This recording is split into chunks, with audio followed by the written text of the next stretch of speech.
Jenkins Boat Works presents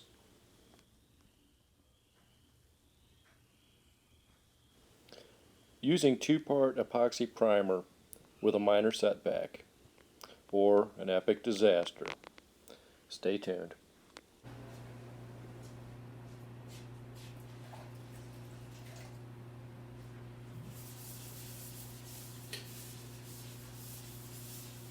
Well, today's the day that we will finally get to do some painting. I'm going to put the two-part epoxy primer on the Haven.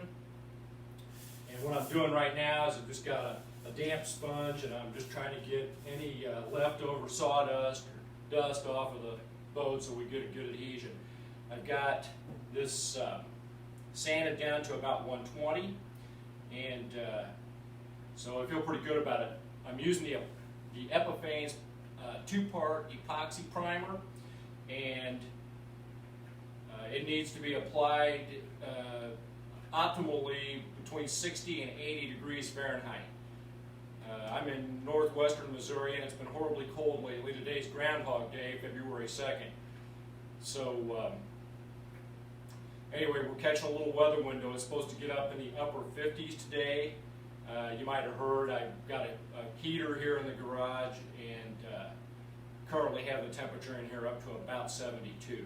So I feel real good about that, and hopefully we can get the epoxy on here and get a nice smooth finish on it before I go to put the paint on. What I'm concerned about, part of the reason I'm using the epoxy is, take a look here.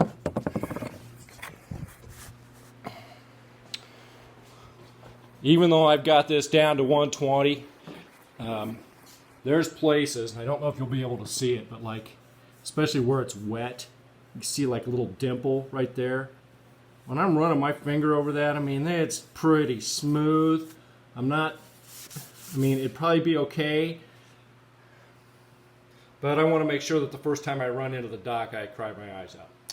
So I'm trying to get it perfect. I wiped this all down with just a dust rag earlier, got most all the sawdust off of it, and over there I built a gantry so I can lift this boat off of here, and that's what's created the sawdust as I was working on that last weekend. Anyway, getting real close here, gonna get the rest, whatever dust is left off with the sponge, and then we'll do some painting and more video later. Okay, getting ready to do this primer. This is an Epifanes epoxy primer, two-part. You gotta mix this one in with that one, and then stir it up real good, and then let it sit for 15 minutes or so. So that's where we're at right now.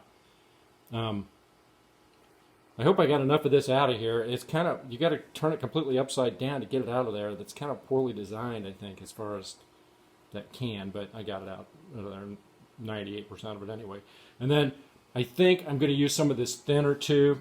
They have the D601, I guess that's what you're supposed to use with their two-part stuff. I got my little bull nose high-density foam roller. It's rounded on the end there, so you're supposed to keep that on the wet edge. And then just a little roller pan. And I've got some ventilation going. We've got the fan running here, pushing some air out. I don't want to cool off the garage too much because it's only 50 degrees outside. I mounted this little temperature clock thing this morning. We're showing about 71 degrees, so I think we should be just fine. I would kind of like to get the dogs out of here, but I guess I'll be okay. Okay, we're on a timer for infusion for that stuff to mix up, so we'll take some pictures after we get the epoxy on. I must say I do like the Epifanes, or Epifanes, I'm not even sure how you say it. The two-part primer. Just wonderful stuff to work with. It goes on pretty smooth, even though I don't know what I'm doing. But I got a real good learning experience with this primer.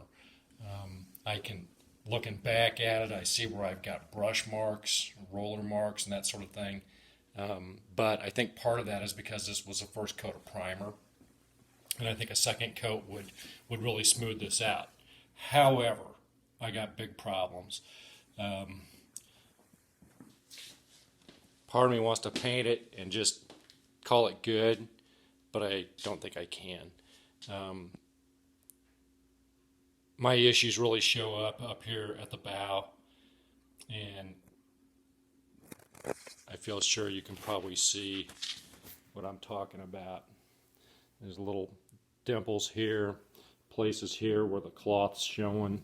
I just was too aggressive with the sanding, and then you can see where the strips are from the cold molding, and I thought that I had the gaps and the cracks in there filled in good enough with thickened epoxy, and even as much as I sanded it, it's obviously not very smooth. I'm surprised that I couldn't tell that more, but once I got this flat white coat on here, boy, it just really made it stand out. And there's places on both sides. The other thing that happened is you'll see there's little like pebbly bumps in there. I was using these high density foam roller that I got like at Home Depot or Lowe's. That's not the right answer.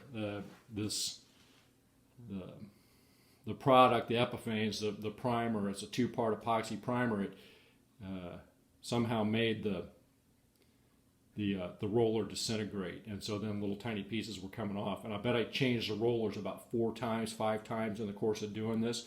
It'd be okay for a little bit, but then after this paint would really get saturated in the roller,